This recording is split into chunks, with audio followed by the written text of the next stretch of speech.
Tonight we will be looking at the presidential elections in Russia, which will take place this weekend, in which Putin is certain to be reconfirmed as president for another 6 years. But we will also be looking at the past tonight, to understand how the elections actually came to be the empty political theater that we witness today. But I'll start this introduction with an observation from my book, Russia, the Country That Wants to Be Different. It is an account of the 25 years of change that I witnessed while living and working in Russia following the collapse of the Soviet Union. And the observation dates back to my very first acquaintance with Russia in the summer of 1991. It was a country in the midst of a political revolution. But to my great surprise, almost none of the people I met was even remotely interested in politics. And mind you, this was not the political apathy that is often ascribed to Russia. It was something stronger. The new friends that I made cherished their new freedom, but for them it meant, above all, personal freedom. They were smart enough to understand that political freedom was a prerequisite for this personal freedom, but they resolutely refused to invest their time and energy in making Russia's new democracy work. For them, politics was a dirty business, and they wanted to stay as far as possible from it. And my friends were not alone in this. Throughout the 1990s and 2000s, a large majority of the people I met were trying to keep themselves, trying to have as little to do with politics as possible. And this is, I think, a general background against which you should see the developments that we will discuss tonight, in which Yeltsin and Putin progressively demolished Russia's democracy. And it is, I think, the fundamental tragedy of this fledgling democracy that emerged in Russia in the 1990s, that its stakeholders, the people, resolutely refused to invest in it. Well, eventually my friends did become politically active, as you can read in the book, but by that time it was already too late. Let me go back to the start now and provide you with some context and feel of the period and the processes that we'll be talking about today. And for this purpose I've made use of the collections of our institute, which are mainly consist, for example, more Russian collections, but what I've used tonight is the large collection of Russian election materials, which we have gathered here at the Institute, which date back all the way to the late 1980s and early 1990s, and not up till the present day, but at least up till the presidential election of 2018. Plus the archive of the Moscow Times, which has recently been transferred to the International Institute of Social History. You see it here lying on the shelves, and I leafed through them and relived the history while going through the pages of this of the newspaper. It was really a special feeling. The post of president was created in 1991, just before the Soviet Union fell apart, and it was created largely as a power vehicle for Boris Yeltsin, who was then in charge of the Russian Union Republic within this larger Soviet Union. Ukraine was a Union Republic within the Soviet Union, and there were 15 Union Republics. Russia was one of them, and Boris Yeltsin was in charge of the Russian Union Republic, and this Institute of Presidency was actually created as a power vehicle for him. He refused to participate in any election debates, but still effortlessly won the elections. And here you see him going to the polls, a man of the people, as he liked to see himself. And as here from our archives, 2 examples of the election materials from 1991. You cannot read them from the distance, but what is important here, I think, is the look. They look bland and moderate and sort of very Soviet. But the devil is in the details, because when you read the right one, and you see this sort of neat bit of algebra there, it actually points out in detail that that Yeltsin's main competitor, former Premier Nikolai Ryzhkov, receives a pension almost 12 times the minimal pension that a regular citizen would be entitled to. So see, this is a sort of a smear campaign already in a very civilized form, starting to emerge in politics. And I thought it was a speaking document in that sense. When the Soviet Union fell apart, Yeltsin remained in his post and automatically became president of the newly independent Russian state. He embarked on an ambitious reform program to transform Russia into a market economy, a democracy, and an open society. And this brought him into conflict with Parliament, opposed to his policies. And in October 1993, Yeltsin decided this power struggle by the use of force. Tanks shelled the Parliament into submission, and its leaders were put behind bars. Yeltsin then launched a new constitution, which was put to a referendum, and it changed Russia into a presidential democracy in which the rights of this new presidency surpassed the rights of any president in any presidential system, even well, at least in the democratic world. So the presidency was created with very, very large and substantive powers, and that's important to realize. He then postponed presidential elections as long as he could under the constitution, and only in 1996 did he face re-election.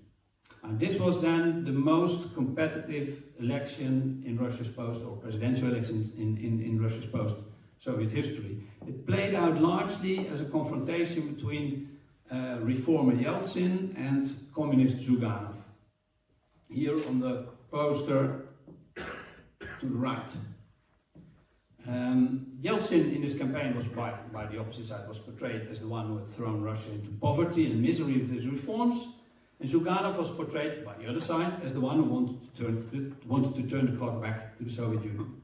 Very fierce campaigning, and as it reads here, you can see actually this, the one here on the left says equals Yeltsin means capitalism, Zyuganov means socialism. That sort of sums it up. I'm actually not sure whether this pamphlet was created by either of the two sides. It could also be a reflection by someone, but it pretty much sums up what this election was about.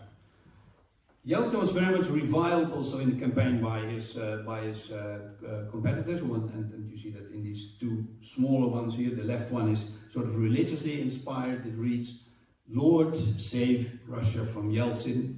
And the other one says, save our fatherland from Yeltsin. Yeltsin means war in Russia. It's usually it's all very hard, actually, hard campaigning. It was a serious election. But Yeltsin controlled the media, and he used all the state apparatus also at his disposal, because he was the sitting president, to influence the field. So he had obviously no level playing field. "We vote for Boris Yeltsin," it says on this flag, and it was drummed into the people every day through television, through the media. And for those who did not yet get the message, they were told in this poster to think or choose between the unattractive and empty Soviet shops in black and white at the top, or the colorful modern shops overflowing with sausages in the bottom. Yeltsin was re-elected by a narrow margin for a term of 4 years in office. But completely by surprise, he abdicated in December on New Year's Eve 1999, turning to the people in a televised televised speech, and asking them for forgiveness for things that had not gone as they should have gone. And he proceeded to hand over power to a new generation. A generation, he said, and I actually looked this up for I had forgotten that, a generation that could do more and better. Well, that sounds sort of bitter now, if we look back at it. Because power was of course handed over to Putin. He was then Prime Minister, and elections were organized at very short notice to have his succession confirmed by a popular vote. And leafing through the front pages of the Moscow Times, you can see history take its fateful course. First there is some sort of, will Putin be re-elected? The competitors get some attention, and suddenly you see it changing. All rivals fall in line behind Putin. A couple of days later, Putin is banking on victory in first round. It is almost already a fait accompli. But people seem to have different things on their mind, I noticed when going through the Moscow Times. On the 22nd of March 2000, the first ever IKEA opened its doors in Moscow. And more than 40,000 people visited the store on its first day of opening. 4 days later, Putin was elected into office with an outright majority. And despite the aureole around his head on this photo, he promises no miracles. Now, in a couple of minutes, Mikhail Fishman will tell you in much more detail how, over the next 10 years, Putin gradually subverted this electoral process, which already was skewed to start with, but who subverted it further in Russia until it became the absurd political theater that it is today. Eventually, this caused large-scale protests to erupt in the winter of 2011 and 2012. But as I said earlier, by then it was too late, unfortunately. In the March 2012 election, Putin reasserts and returns to power. When he drives to the Kremlin on Inauguration Day, no one is allowed on the streets of Moscow. The boss is back. Fast forward to the elections of 2018. Completely controlled. But the less democracy there is, the more professional the election materials start to look, I noticed from our archive. Personal invitations to vote, a nice folder where it's all in, a market organized at polling stations to draw people. That's an old Soviet tradition, by the way. Little cute notebooks to write things down, buttons, everything you need to do one's democratic duty. And the official slogan is, of this election, our country, our president, our choice.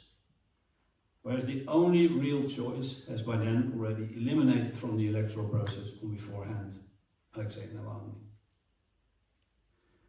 And let me end here and give the word to Mikhail, journalist and TV presenter and author of the book Successor, the history of Boris Nemtsov and the country in which he did not become president.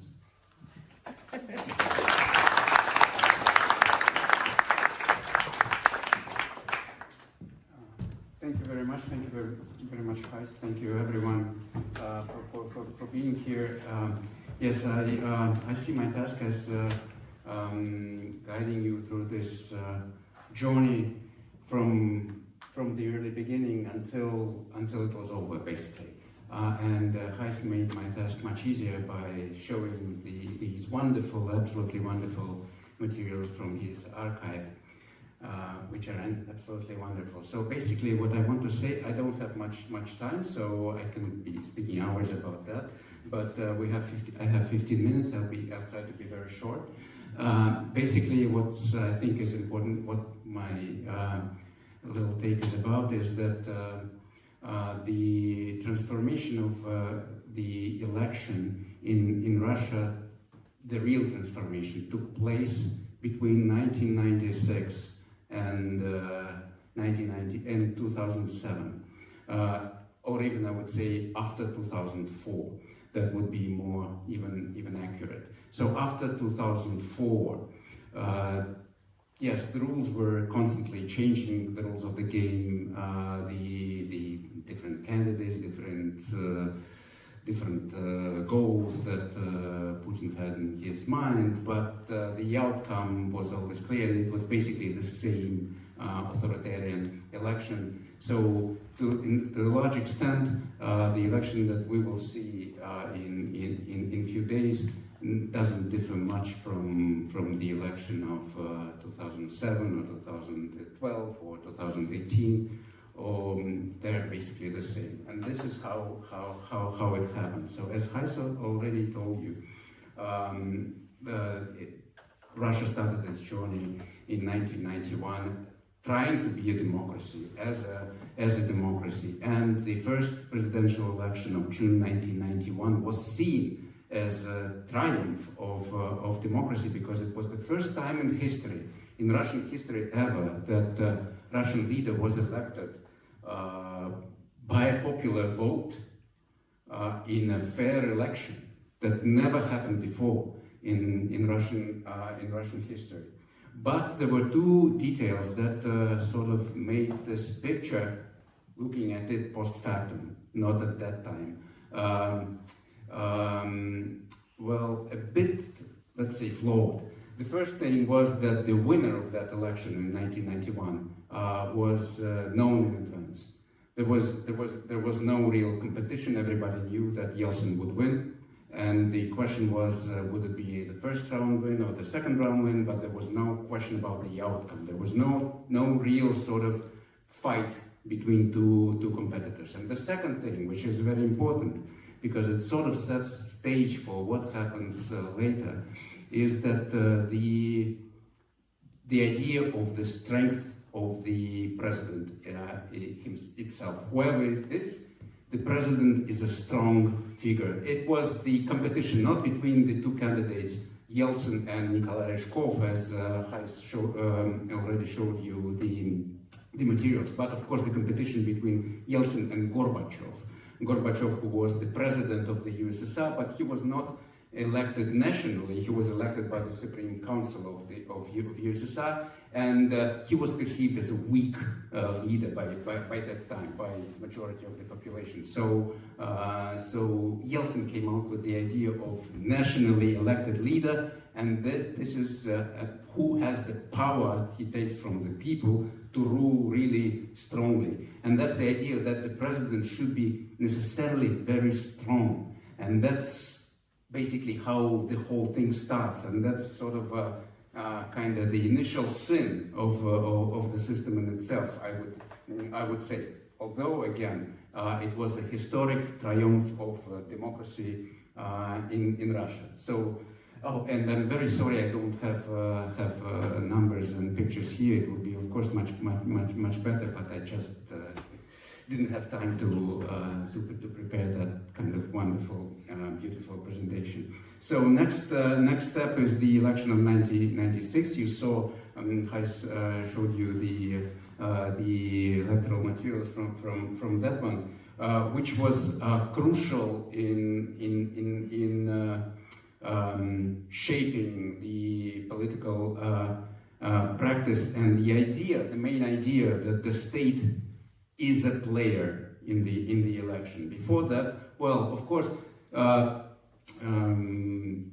some influence, of course, was always present. There was always some kind of rigging on regional level, on local level. That's some kind of Soviet heritage that Russian electoral system sort of had from the very beginning, but never from the start of Russia and until '96. Never, well, there are also debates about what happened to the referendum of 1993. There is no clear understanding to what extent it was influenced, the outcome was influenced. But I would say that, generally speaking, the elections were free, fair, transparent, and clear of governmental pressure. That was true about the election, the national parliamentary election of '93. That was true about the national parliamentary election of '95, in which communists won by landslide. Well, if not by landslide, then really very significantly. And that in December 1995, that communists' victory in the parliamentary election sets the stage for the fight in 1996 between Zyuganov and Yeltsin, the fight that Yeltsin is doomed to lose if we look at the picture from in January, February, even March 1996, and that's when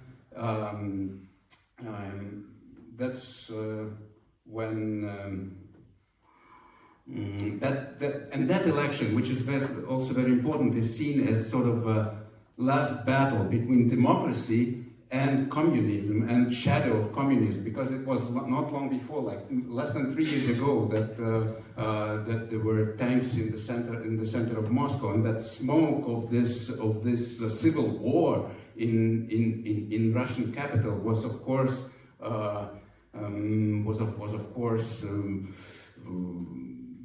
creating fear for what would happen if communism comes back, and that was very sincere fear across Russian elite, across Russian middle class, I remember myself being afraid of what would happen if communists would come back, and the stakes, what is also very important, the stakes are very high, because everybody remembers what could happen to President, Prime Minister, and others if the events of October '93 would take different paths. The stake was freedom, maybe life even. No, who knows? So that was the climate of this election of 1996. But the problem was that, again, if we look at this election from its early stage, this fight between democracy and communism, in democratic process, democracy would lose, and that was the major paradox of this election. So what Yeltsin's camp does is that it makes everything possible for democracy not to lose, which of course affects the democratic value of the election itself. Gijs said that Yeltsin controlled the media. I would probably say that it's not about what was not about control, that rather than powerful media united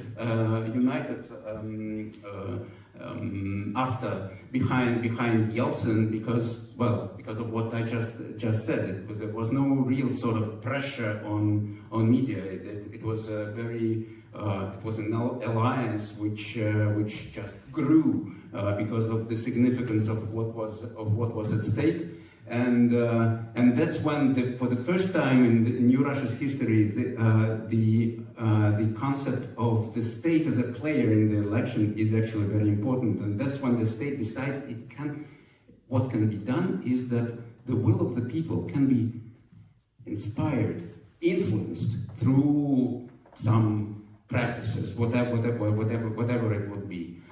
Later, and we know the outcome. The outcome is that Yeltsin won, thanks to the massive propaganda campaign organized by his camp, major television tycoons, major media, journalists, and voluntarily, but at the same time everybody profited from it, and that's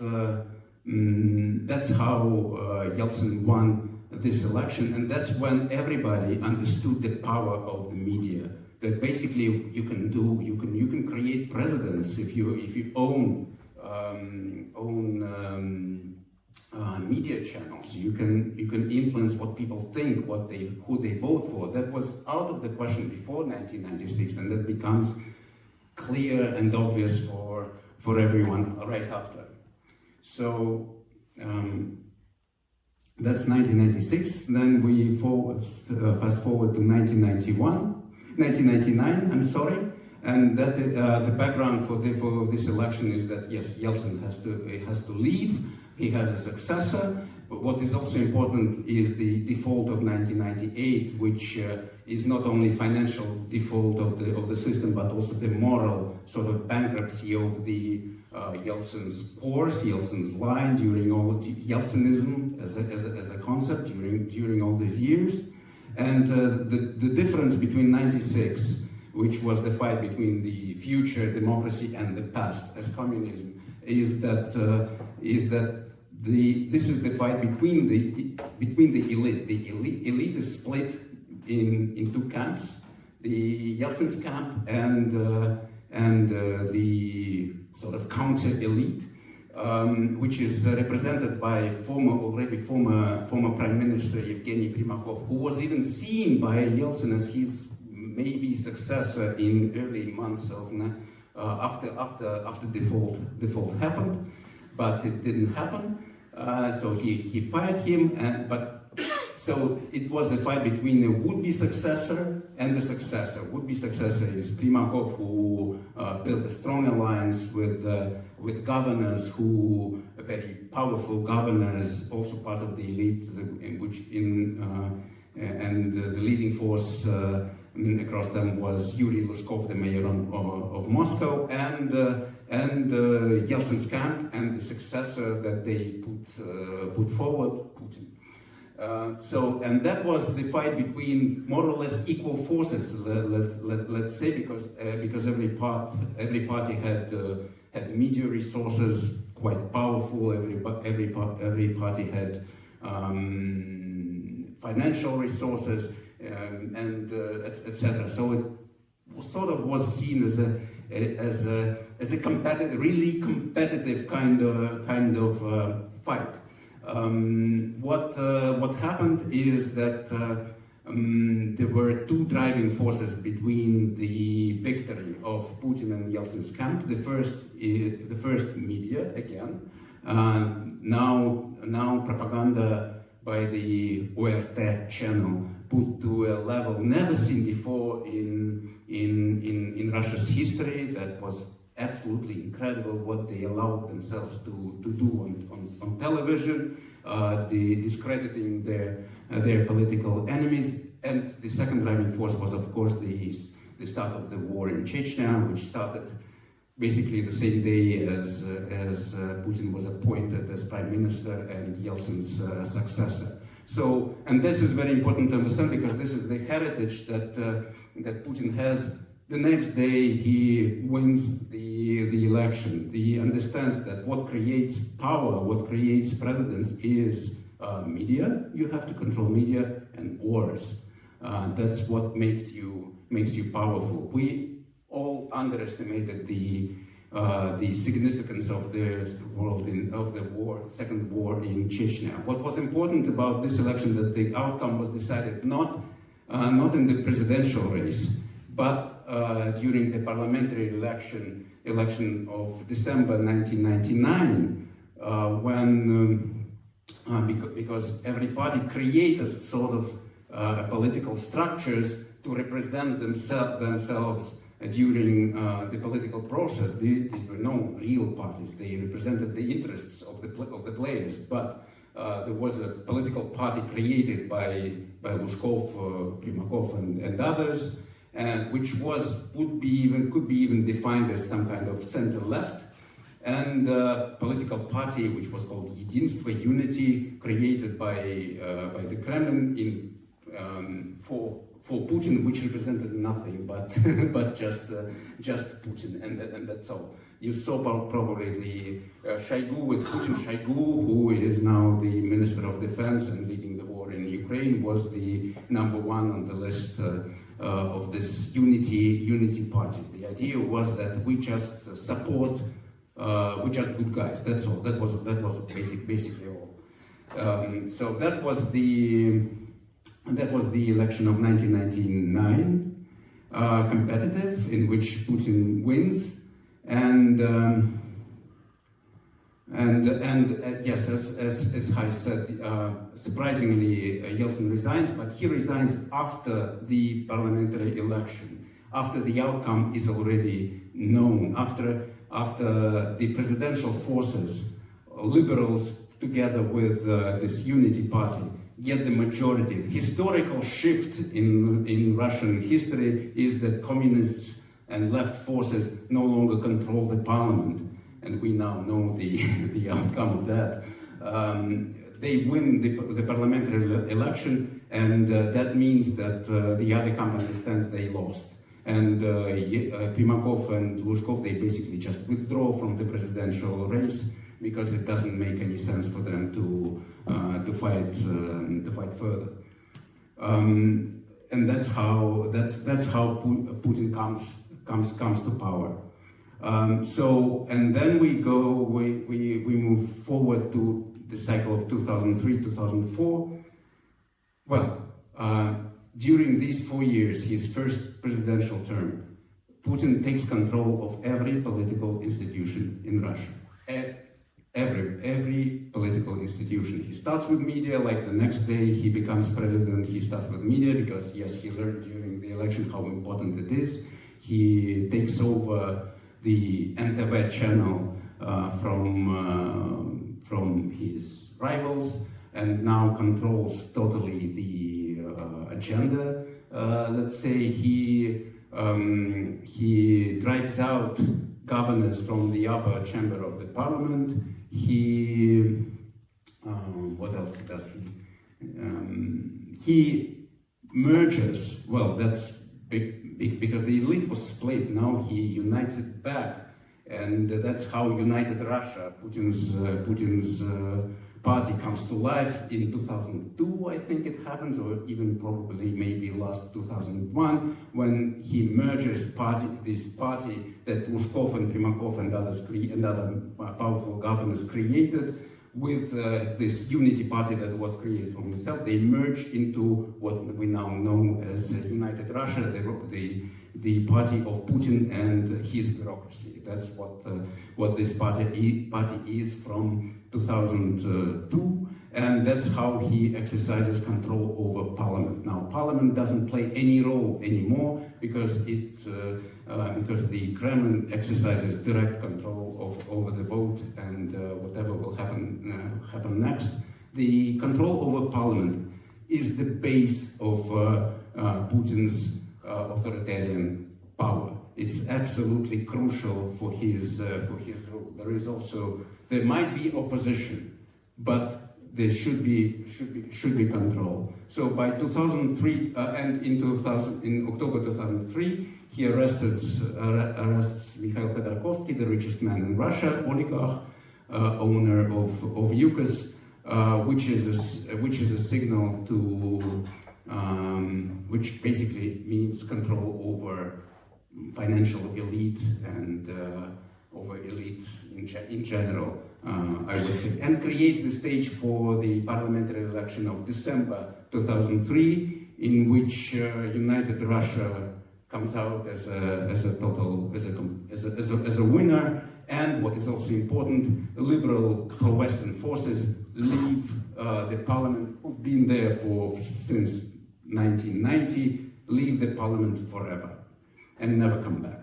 And that's since 2003, that's the parliament, since the election of 2003, that's the parliament that we know. That's basically the same parliament that exists today.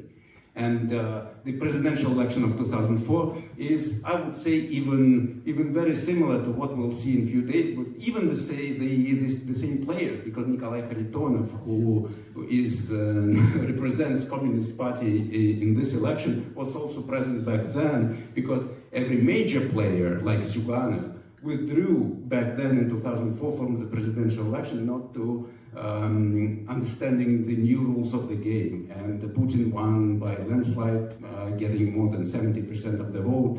And that was the first truly authoritarian presidential election, the election of 2004. But it was still subject to manipulation, governmental pressure, propaganda, but not direct rigging of the vote. Yes, rigging happened, but it didn't influence the outcome. It didn't alter the outcome of the election. Starting from 2007, that's a totally different. Do I have some time yet? I do. Yes, 5 minutes. Yeah. Okay. Starting from 2007, that's a totally different picture. Because starting from 2007, every single vote, national vote in Russia, is heavily rigged.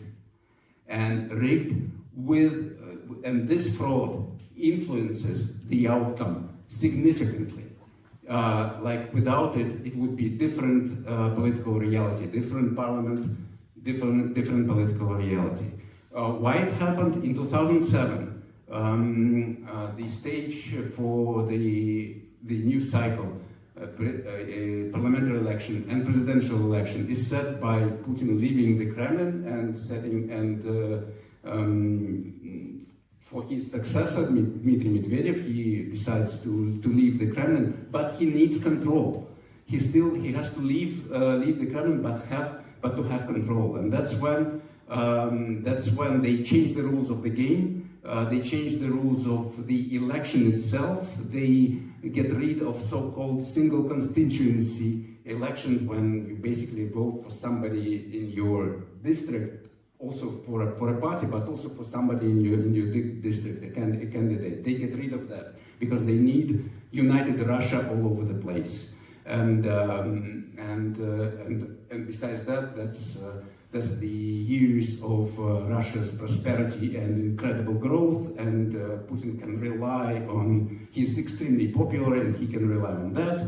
And in 2007, he needs constitutional majority for united Russia in order to control the next president, his successor. That's the need that he has. And as we know from as experts on electoral data will later count, in fact, the outcome of the parliamentary election in 2007 was really different from what was shown by the official from the official result.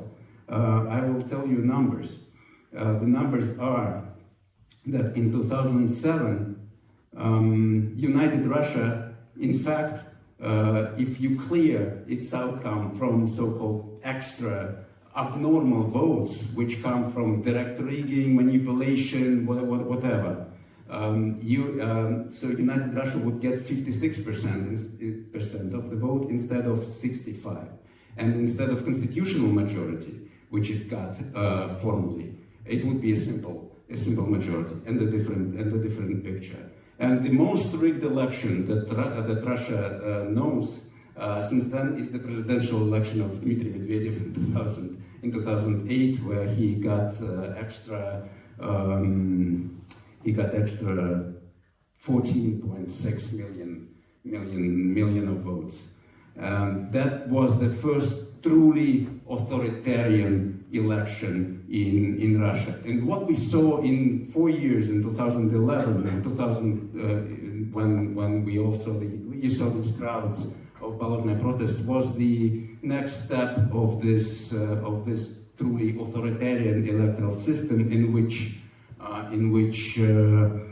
but by that time people took to the streets, objecting, protesting against the heavy rigging of the vote, which defines every election since then. In 2011, I'm finishing. In 2011, yeah, we're almost there. In 2011, the Kremlin became the hostage of its own rules because it was a financial crisis, and the mood was very different, and it was impossible for united Russia to get this constitutional majority anymore. But what was crucial, absolutely crucial for the Kremlin, because control over parliament is base of Putin's power, is to get control, a simple majority in the parliament in December 2011, which was in fact impossible given the context of the swap between Putin and Medvedev. When Putin announced that he would be coming back to the Kremlin and Medvedev was leaving, that created totally different political climate in which Putin's rating began to drop, actually, and as well as the popularity rating of united Russia. So they had no other choice as to heavily rig this election. In Moscow alone, they added more than 1 million votes, according to independent experts, of votes to united Russia, and overall it was millions of votes that they added to their toll to united Russia, which set the political crisis of 2011, which was Putin came back and he after the first shock that he received during this crisis, he came back to himself and suppressed this protests by force, as you very well know. Well, the presidential election of 2012 was not that rigged because they were so afraid of what happened few months ago that they tried to make it as clean as possible. Although at about 10 million votes still were added to the outcome. But that is how it is. Since then, that's the question about the question about the legitimacy of the system and its leadership. Because if United Russia would lose control of the parliament, which it should lose in 2011, we would be living in a different country and a different political regime. So that's how this transformation actually happened. Thank you.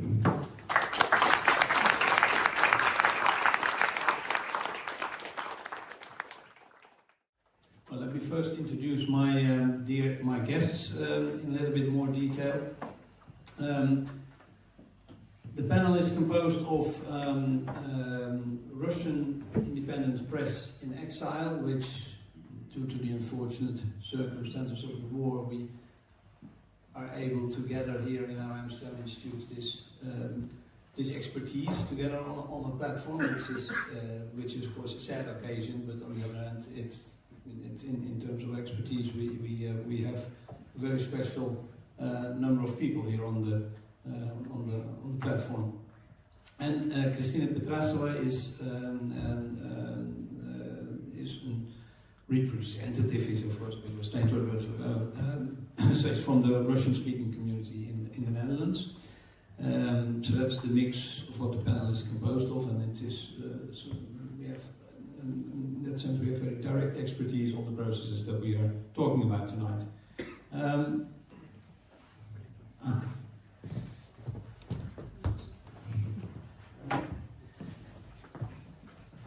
Let me introduce Alexander Gubsky. Is a journalist, worked at Russian business daily Vedomosti, and currently as publisher at the Moscow Times. Kristina Petrasova, cultural programmer and board member of the association Free Russia NL, which unites Russian-speaking people dedicated to democratic values in the Netherlands.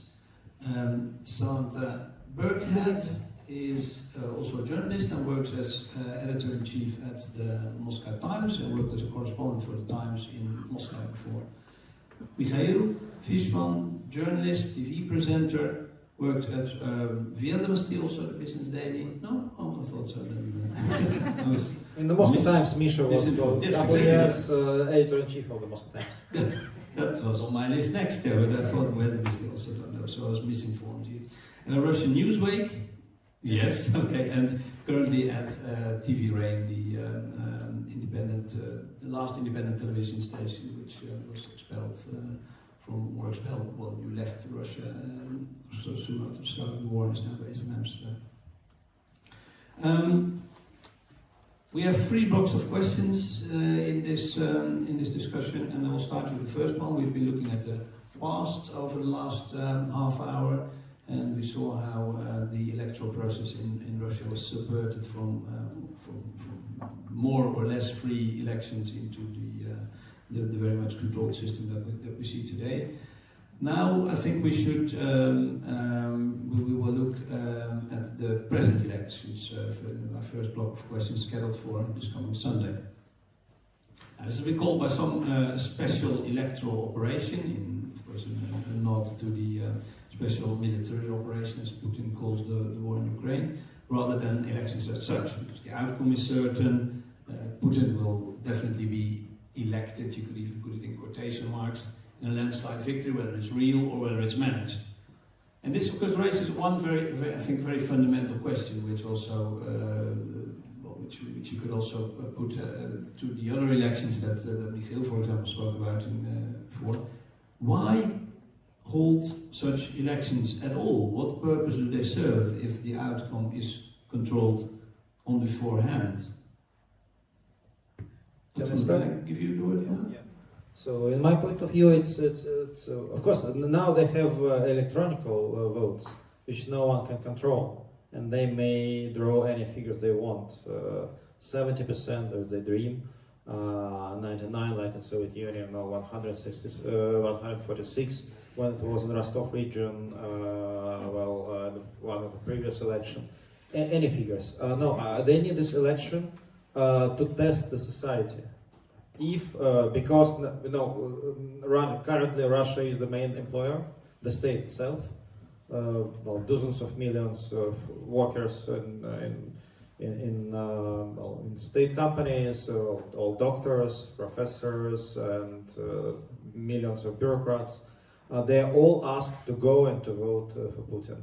And of course, the economic situation, is not perfect. And then, so Putin already announced that he will increase taxes, etc., etc. But anyway, there is a big pressure on the people. You have to go and to vote for Putin, even if he brings you even more bad things. So this is the test for the system. It's a test of loyalty. But for yes. If they control or something starting to happen, and we need to react on that. But is it the population, or is it also because you make a lot of people complicit also in carrying out such elections and falsifying the results? Is it a test for the pillars of power of Putin? Yes. If these people still manageable, they ask to. It's a crime, falsification of election is a crime, and later maybe we'll talk about that how it works. Elections in Russia, and these people, majority they are teachers from the school, members of basic electoral commission, and they do crimes, real crimes, but they do because they press to do it. Samantha, do you react to that? No, I can just add on to that and say, the Kremlin places a lot of emphasis on the elections because, if you can hear me now. So the Kremlin is placing a lot of emphasis on this election because even though they know the numbers are, not accurate, and the whole world knows that the numbers are not accurate, it's a way for them to send a propaganda message to the West and say all of Russia stands behind Putin and all of Russia stands behind the war in Ukraine. And this is kind of, the Kremlin is betting on this for its legitimacy for the next 6 years. So that's why they still go through with this ritual. It seems a bit of a cumbersome operation to put this whole electoral circus just to give off this message. It's worth it.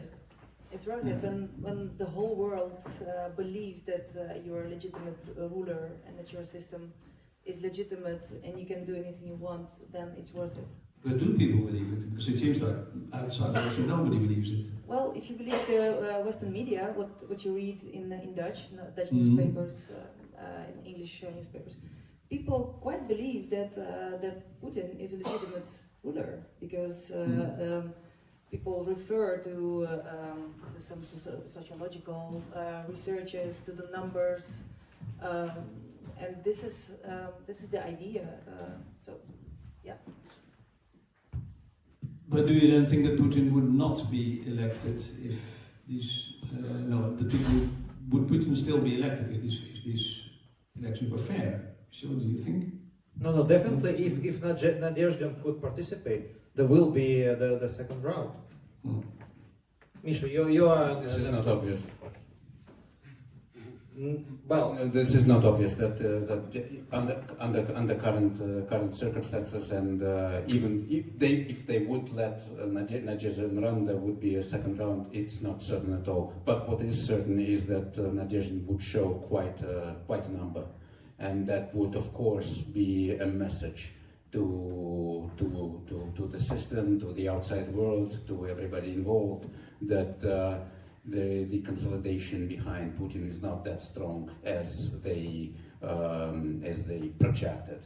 And also, I think it's not only about having different people to participate in the elections, but also to have for all those people the same access to media, to all kinds of. But even under current circumstances, even under this heavy propaganda campaign, even under the regime itself, still like Nadezhdin could aim at maybe 20% of the vote.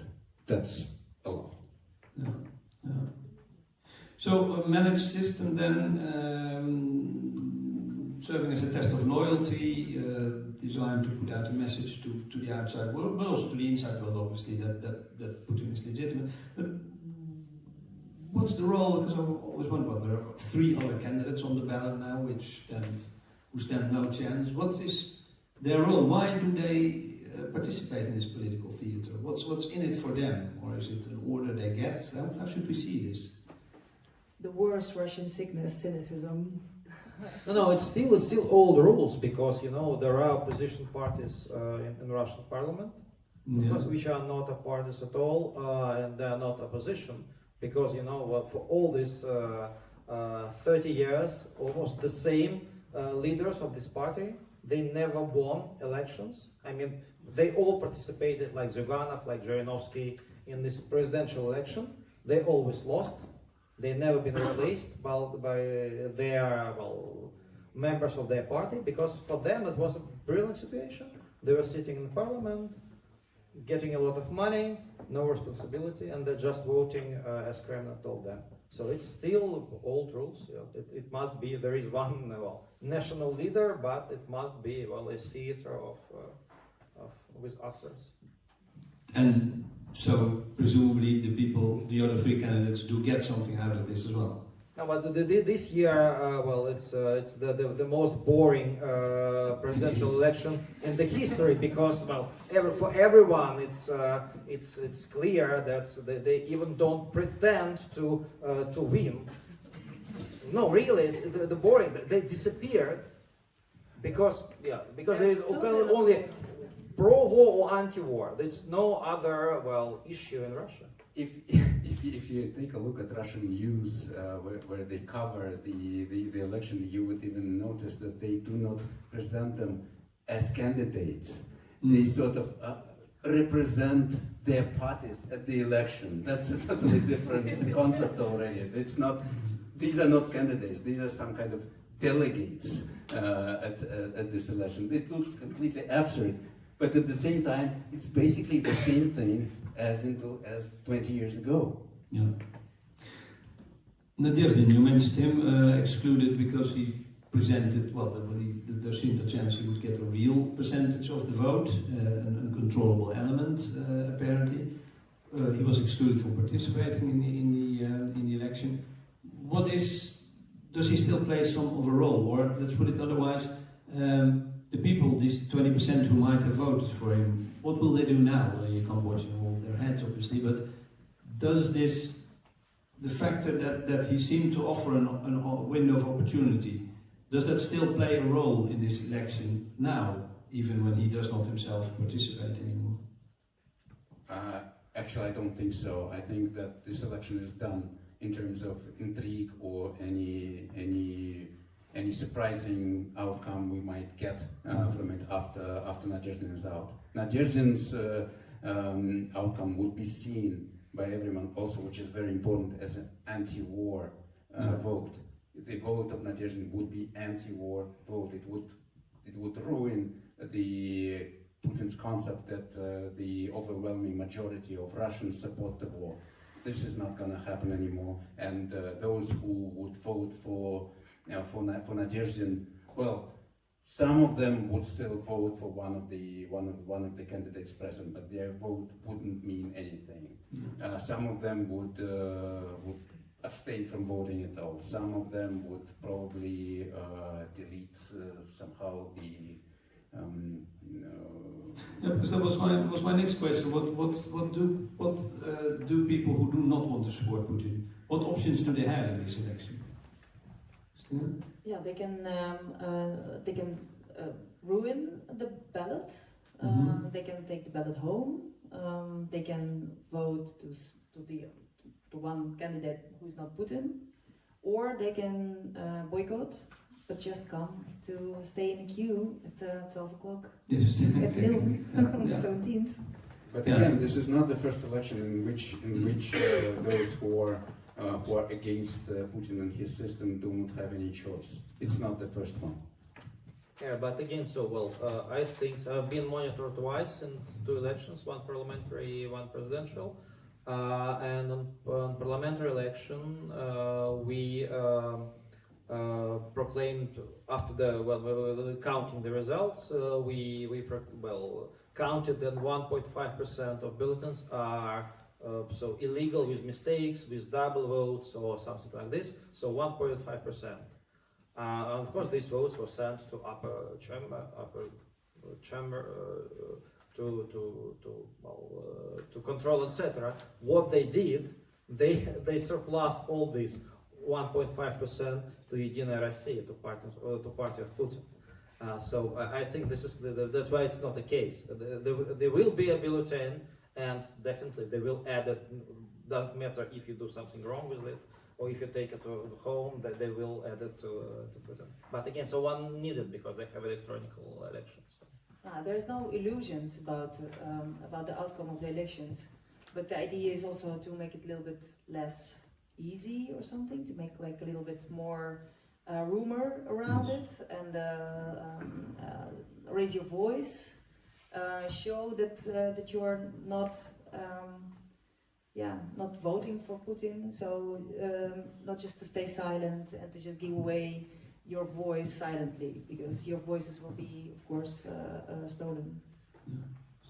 And it's also a way the opposition is organizing this protest vote on Sunday because, you know, when you try to look at the data after the election, even if you copy the CEC voter data from, into an Excel spreadsheet, it produces letters instead of numbers. So there's no way to even look at the votes to see who's voting for who.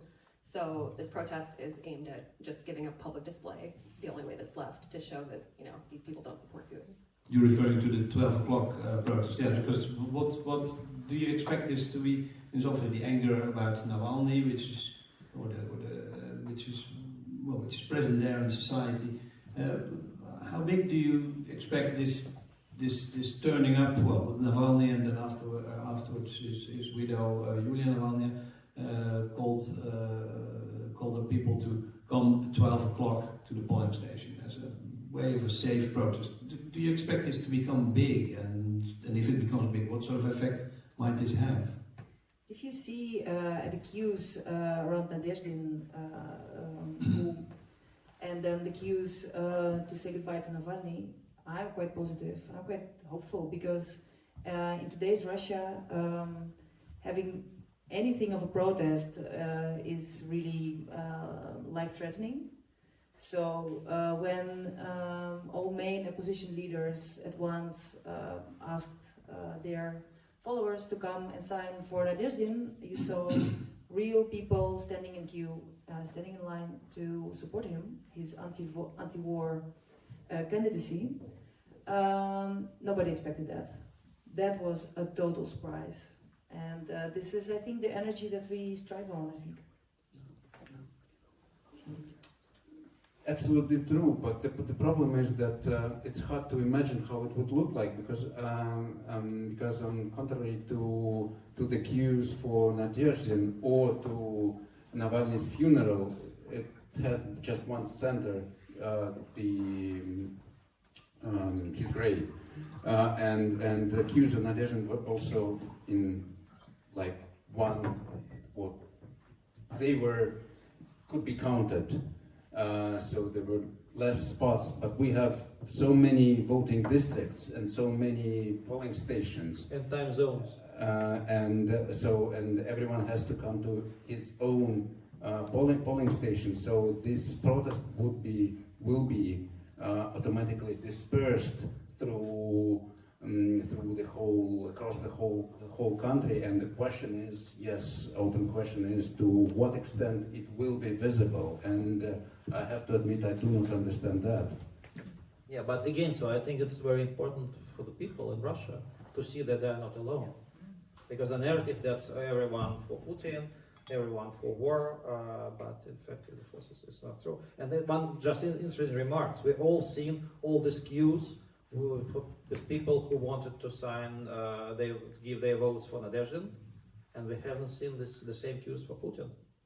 Putin as a candidate. He also presented, while dozens of thousands, signatures. No one's seen this case. Exactly, this is a very important point. It has then, rather than political, also, or even more importantly, moral dimension for those who participate. You just come to your polling station to show to yourself and to your neighbors that you do not support Putin, you are against Putin. That's what you do, and it's just your moral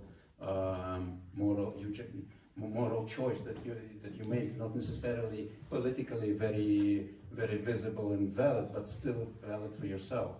Well, let us hope that people then will find the courage and strength to do so if they want. There's two more aspects of the election process which I think we need to address.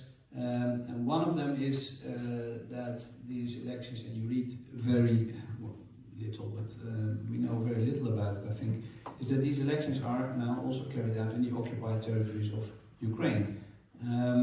What do we know about the election process there, and does it offer the regime Putin additional options for falsification of the results, or is it mainly the symbolic value which is important? No, it's an absolute.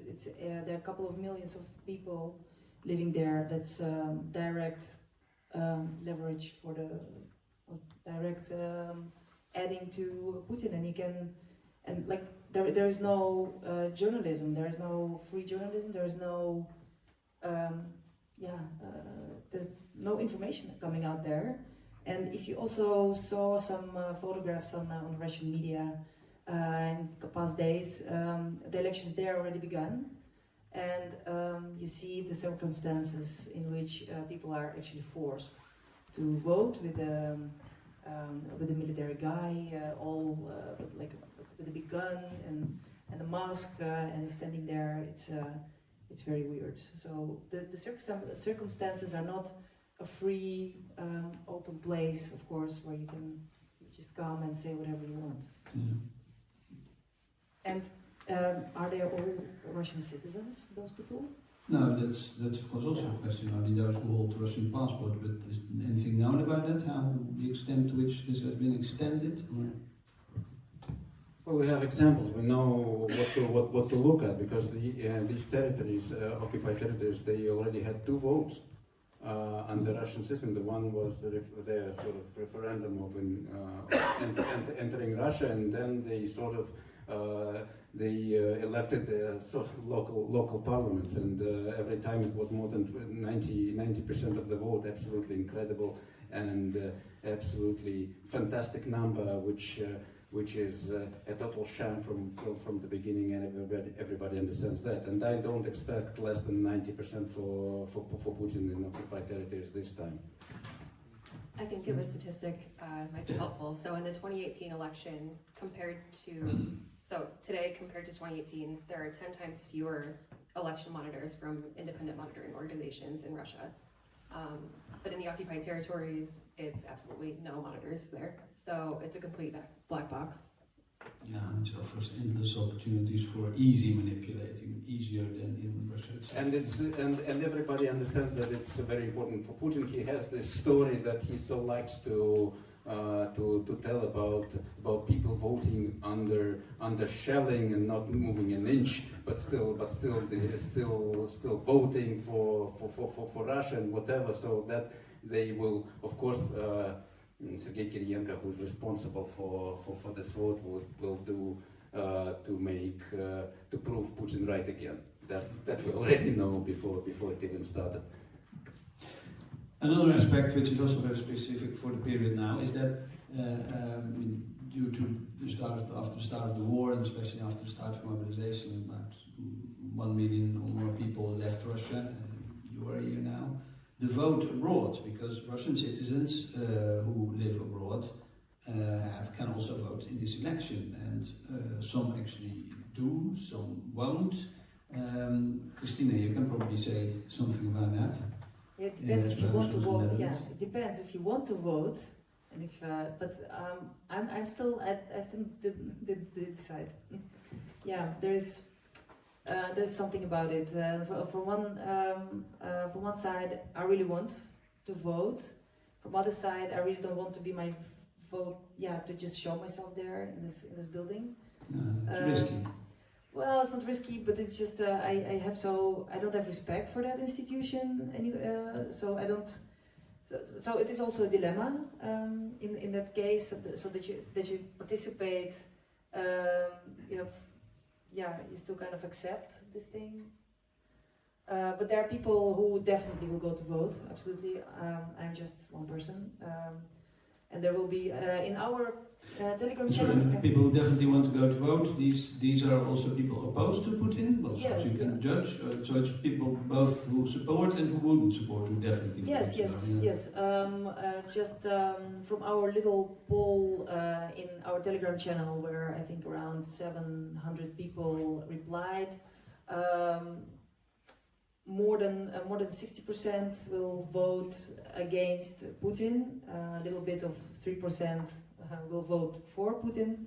But this is just our channel, and people who clicked on yes or no. But it depends on to whom you ask, and in what circumstances you ask, in what environment you ask. It really depends, because in our Telegram channel, people might feel themselves more safe, Yeah. or more active, or yeah.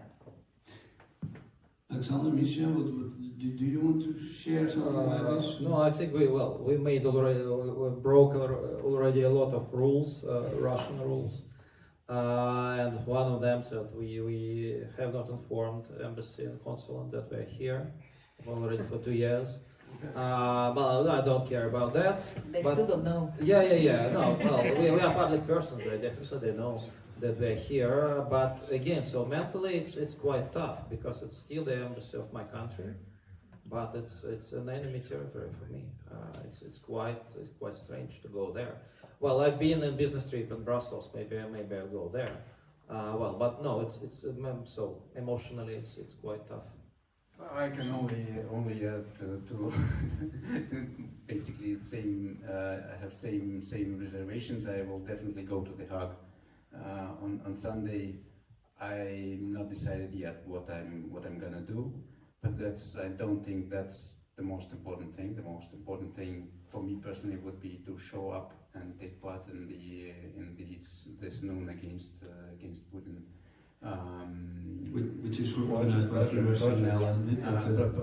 Project, and I will see what. But again, I don't see. It's not the first. If I won't vote, it won't be the first presidential election in which I didn't vote, but the second one, because I didn't take part in the 2018 election neither, because I didn't see any options for myself. This is basically, it looks the same, but with new complications. Yeah. There is also the perspective from the refugees. There are not so many, relatively in Netherlands, around 1,000 Russian refugees. Who've applied for refugee status. Yes, and who maybe don't have the status yet. And for them, it's actually quite, it's not advised to go and vote, because refugees can be, it's also from the perspective of the Dutch state. Because they say, oh, you're still going to vote to the embassy, so are you really want to have an asylum here? So this is also this ambiguous situation. And because we are all not registered here, I expect that the answer would be in the embassy. Sorry, you are not registered. We don't have bulletin for you. No, because it's true, yes, they order bulletins on number of citizens which are registered in the exact country or part of the country, with a little bit extra. Can I show my photo? Oh, yeah, sure. It's just a historical joke. Again, as I said, in 2012, I was on monitor in Geneva, and this is the, visibly you see, yes, this is Putin. This is Prokhorov, the second one. So in Geneva, Prokhorov got almost 50%. That was Russian billionaire again, so also a puppet. Waterdicht. Yeah, but that was I was really surprised that majority of members of election commission were from embassy and from consulate, and the president of the commission was a consul, but members were young diplomats from Bern, and they were all three of them were all against consul and all against Putin. I was really shocked, but that was 2012. I don't know what is different now. So, what can you do from abroad? That was a question I wanted to ask to all three of you. Well, because we have three journalists, you are writing, you're covering this election as well. TV Rain is directed mainly at a Russian audience. The Moscow Times both have a Russian version and an English language version. I just want to know, because there's a lot of people in the Netherlands assume that Russia and Russians live in a complete information vacuum. But well, you're broadcasting, you're writing for a Russian audience.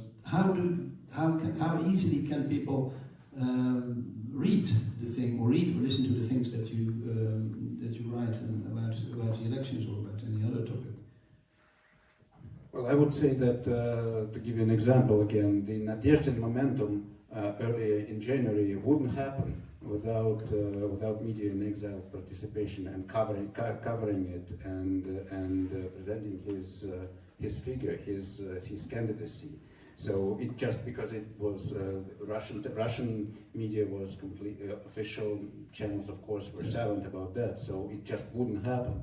So Russian media in exile have influence. We can influence things. We still, big part of Russian population, Russians, rely on independent media channels, would it be Medusa, Moscow Times, TV Rain, and many others. And they follow, and that's how. And we've seen that with Nadezhdin. So our primary task now with this election now not providing any choice is to cover it. But there is one more important thing which I think was not touched yet about this election. The question is, will we be able to know the real outcome? Because we will know the official outcome, the numbers that the electoral committee will show to the nation. The question is, will we be able to know the real outcome? So now it comes to electronic. I just take a couple of minutes. The digital vote, we have officially, as of yesterday, as I understand, we have 10 million voters registered for digital voting. That's actually not a lot. That means that this election will not be defined by digital voting. Yes, it will, of course, influence the outcome, because we can assume that everyone registered for digital voting will probably cast as voter for Putin, but still it's only 10 million votes. What happened, what makes this election special, but also and what started in 2020, is that it's now 3 days election. It starts on Friday, which is very important, because that's how now you make sure of the turnout. You provide turnout by making people vote at their offices at work, and it's obviously easier to force people to vote at work rather than at home. So that's what will be the turnout. The major problem for getting for understanding what was the real picture,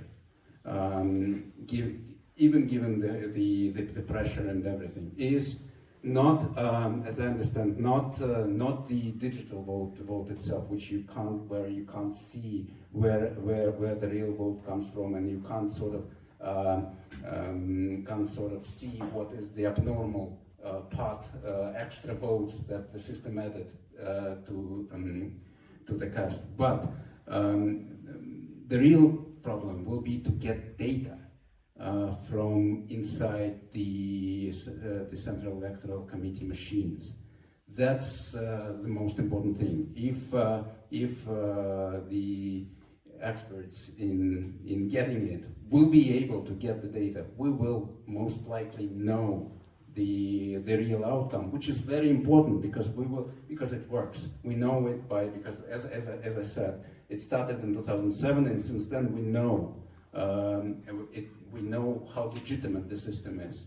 And so if we manage, and it's our common sort of task, and media also plays a role in that, in sort of working with these real numbers that we will get. So this is also our function during this election, to try to get to the real outcome and to show it, to present it, so that we will be able to see it.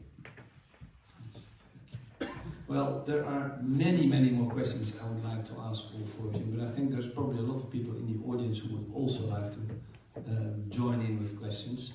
So, Roos, you will take the microphone from me, I think, and I will look. Yes.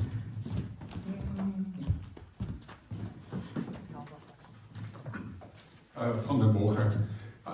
It's one thing to have a perfect grip on the situation, but it's another thing to keep on having this grip, as the history of the Soviet Union in the 1980s demonstrates. Now, Putin, in his 2-hour speech to the Federalne Собрание, said that a future elite of leaders in Russia should come from youth that is actively involved in the special military operation, which seems some sort of a scenario about the future of the system from his point of view.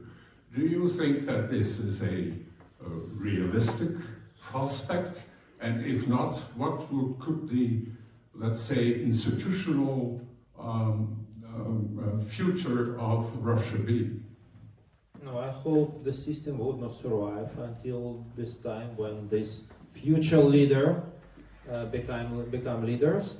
But I think his idea is just to offer a social lift. Because currently he's just buying people, yes? It's like in medieval age. You made to buy your shield, your sword, and you are allowed to rob a nearby town. Now this is what's happened. The poorest people from Russia, they signing contracts and go there because for them it's a huge amount of money. And we wrote a story about that before the war. Then 1.5 million households in Russia were bankrupt. Yes, and this is the base. So he still doesn't need mobilization, because there are millions of poor people. For them, it's huge. For their small villages and small towns, it's a huge amount of money. But this is another case. So this is social lift. You don't have education. You live in a town which is all corrupted, and you cannot enter to neither to city hall, to neither to police, because they are all friends of friends there. But you may go there, and then you have a chance. So go to the army, go to Ukraine. Yes. Any other ideas? I would just say that for me, this message from Putin is part of a greater, what amounts to I would call a cultural revolution, comparable to what happened in Russia after the revolution in 1917, and it's only part of that. And these programs of for providing social lifts for veterans or war veterans and others are only part of this. The other part would be banning writers and selling books of writers of foreign agents and many other steps that already have been taken and will be taken further. I see it as this cultural revolution, major revolution, which will totally shift the social landscape in Russia as Putin's program for his next term. And I also wanted to add that it's not a prospect of the future, it's already actually happening. So you see the people who already returned from special military operation, from the war in Ukraine, they already have entrance to the best universities, they're at schools giving lectures to children. I mean, It's already happening. If you have doubts, if you do not side completely with the official narrative of this war with the West and etc., you won't be able to survive in this system anymore. That's how I see it.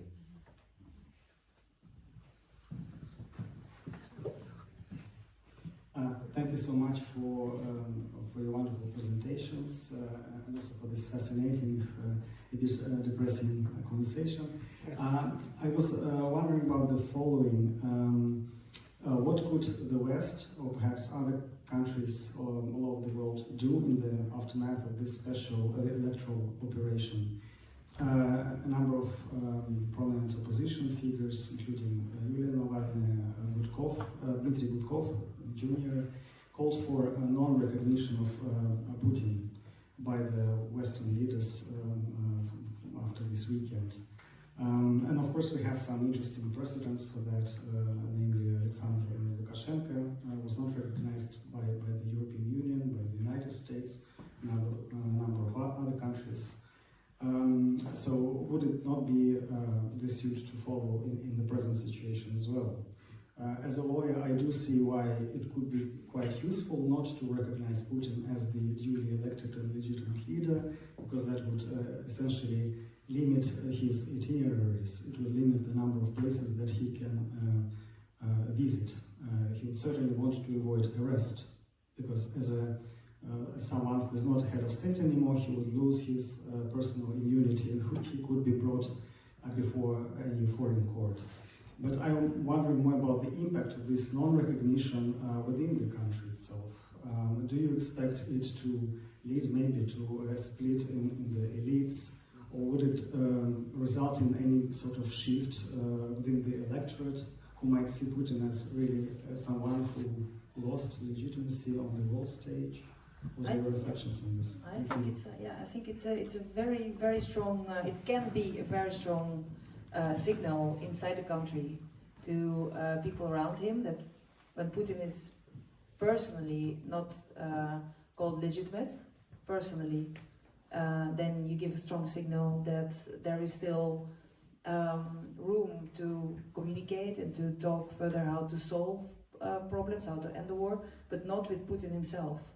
And people around him, we don't know what they say without putting Putin in the room, for instance. That's also one of the ideas. No, we definitely know that it hurts Putin personally. So if this action will be taken, but yesterday I was asked to sign an open letter from an international organization to Putin, which started, Your Excellency. I say, guys, it's he's a criminal person. There is a warrant from International Criminal Court. You ask me to sign the letter, Your Excellency, but he's a president. Bye, guys. But there is still a petition open. You can all sign it, and I don't have a QR code here, but I will. But there is just an article. I just wrote an article for Ramo Rusland. It's just online from today, and there is a link to that petition. So, okay. Yeah, it's very important to support it, I think. Yeah. Maybe I'm dead inside, but I just, after seeing, after the war started, we all thought that the elites would break away from Putin and there would be these splits between the liberals, like in government, and, everything would fall apart. But we saw the opposite, and we saw everything consolidate around the Kremlin.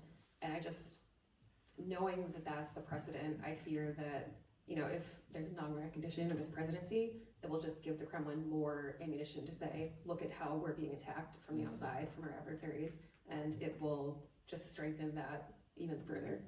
But then, it's not the only thing that you have to do. Then you have to look at the solutions, a kind of way out for people from Russian elites, because now there is total isolation, sanctions inside, sanctions outside. So you're kind of forced to give away, to be loyal. So you have to think also for an instrument to attract those who are disloyal, who can say about disloyalty to Putin.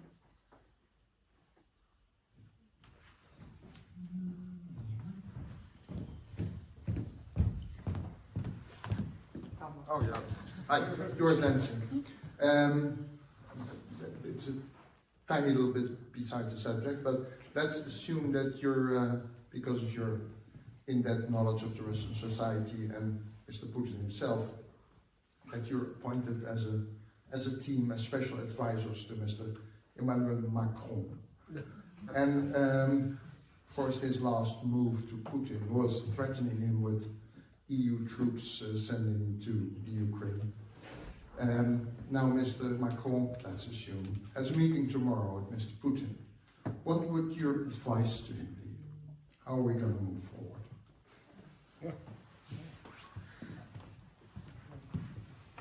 I think I simply don't see the possibility how to make deals with Putin.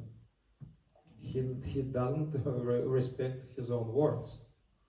Well, so I don't believe that it's possible to negotiate with him. No talking. No talking. But? Only to support Ukraine. The first point in his plan, Macron's plan, would be providing ammunition to Ukrainian military. For me, that's obvious. Yeah, I think so. We are an anti-war organization, but I think my personal position is that the only solution is to support Ukraine. That's the only way. And we know very well what is the situation on the ground right now on the battlefield, and of course we know that the key dilemma problem is not in Paris and not with Macron, but in the United States, but still.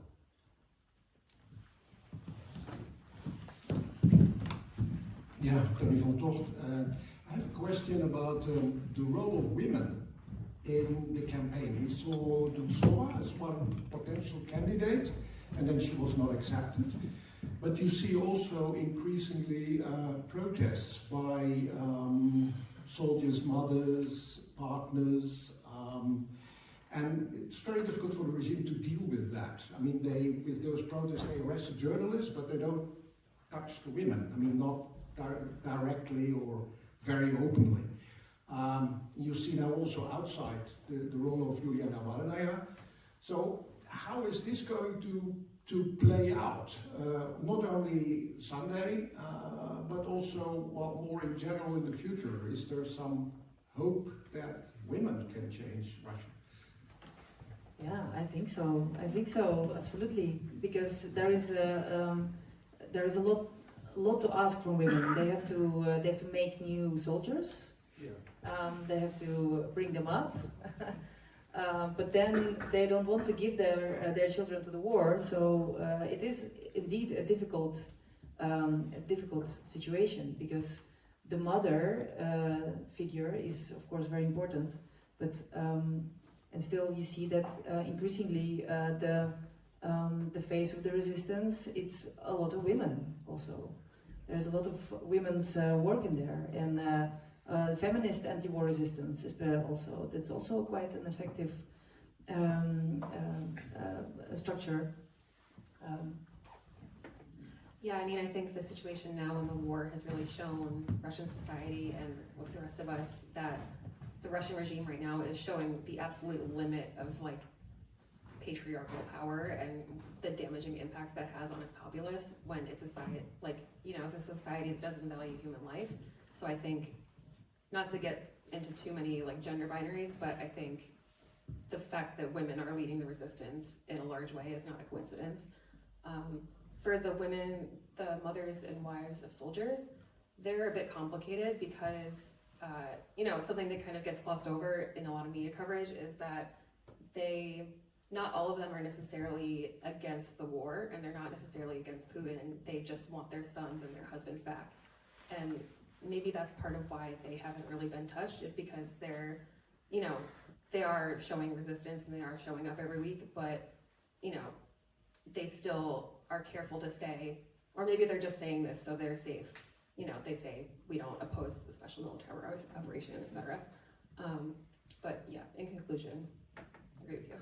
No, I think that's this acts of wives and mothers. It's very important because they in fact these wives, not these wives, but other wives of and mothers of soldiers, they in fact they ended Chechen war, and this will grow. And we see that for the moment the regime doesn't understand how to react on that, because Putin proclaimed family, yes, family, and then so mothers and wives, etc. You have to respect them, and this and more. We see that these wives, they started just send us our husbands back, but now they raise more and more political questions, and it transfers into the anti-war. So we'll see. And there's also something else that I want to add, that if the war goes longer, more men will die and become invalid, and so it will be again women who will pull out from the crisis the country. So it is absolutely a capital also for the future of the country, as well as in Ukraine, as well as in Russia. One more question. Oh yeah, two more? One? Where's the most important question? There's also drinks afterwards, so then you can still... Two questions. We are ready to answer two, yes. Goedenavond, inderdaad, Denis from Donetsk. I have two questions. Yes. Shouldn't the Russian people that are living now abroad, out of information vacuum, be more active and proactive, and Russian leaders also abroad, from their perspective? Is there a risk of warm bath for those leaders? Because one speaker didn't have time to prepare presentations, figures, another forget to bring QR. Thank you. QR code. Do I understand correctly that your question is about how the Russian resistance abroad or Russian society abroad is organized, or how they act, that they have to do more? Is that correct?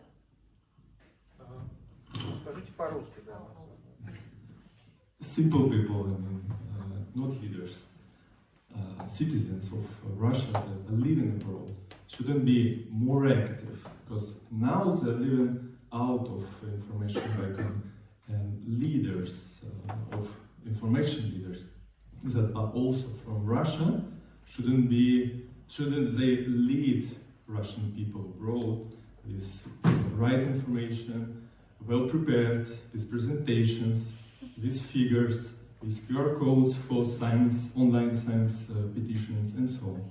Thank you. Okay, critical point taken.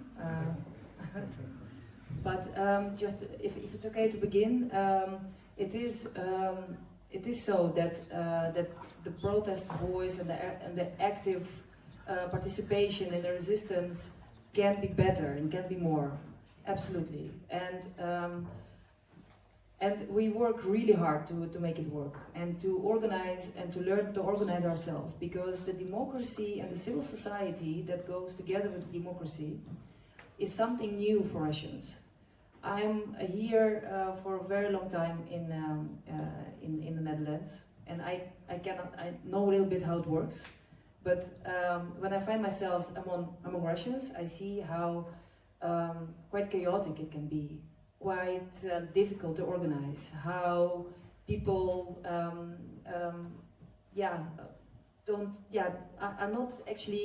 are not common to take responsibility for the things they do. Absolutely, and there is absolutely a lot to learn, and that's why I'm a big fan of working together better. The independent media, the politicians, the opposition politicians, the civil society organizations. But there is absolutely, you're right, there is a lot of work to do. But at the end we'll show you a couple QR codes. And the next time I will bring my QR code. Well, as someone who was also criticized, I cover this.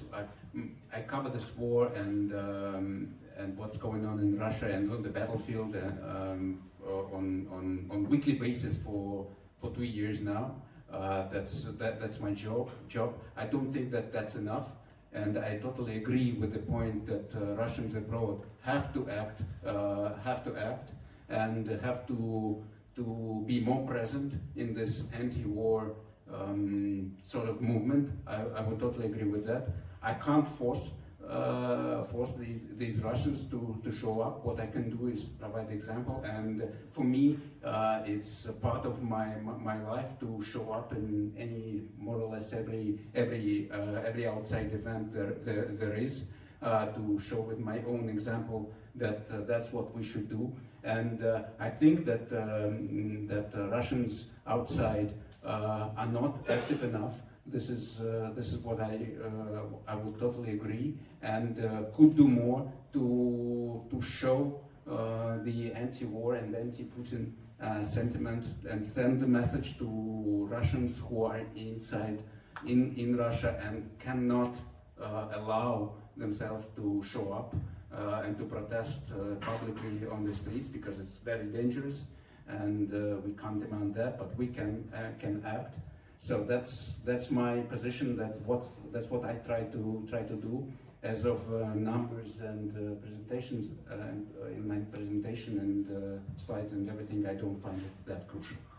And just to add something on a positive point about how we work together, this topic of illegitimacy, this is our direct action. If our resistance movement wasn't functioning at all, nobody would have been talking about this now, because the fact that it's known, that people heard of it, it's completely our opposition resistance work. Yeah.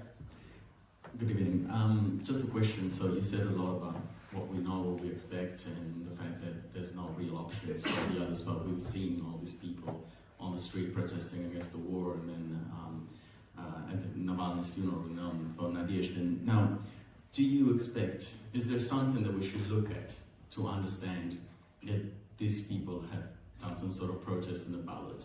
Because we've seen the ones on the street, but possibly behind the ballot alone, there will be more people that maybe haven't had the courage to go on the street, but will want to cast a vote.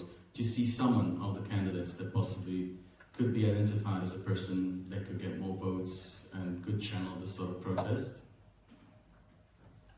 Yep, so there's a candidate, Demankov. He's from the New People Party.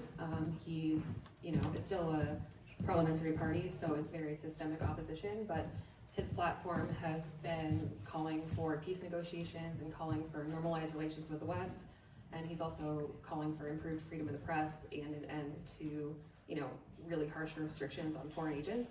So a lot of anti-war Russians and, anti-Kremlin Russians are kind of planning to vote for him in the vote, even though, there's no chance of him winning. It's still a way to make their voice heard. Amen. Well, then, before we will be able to head to the drinks and discuss and continue the discussion there's 3 things I would like to draw your attention to. First of that is that on the book on the table by the entrance there is the book by Mikhail Fishman and my book for people who are interested to have a look at it. I would like to also draw your attention, if you liked this evening, to yes. Well, that was my final one.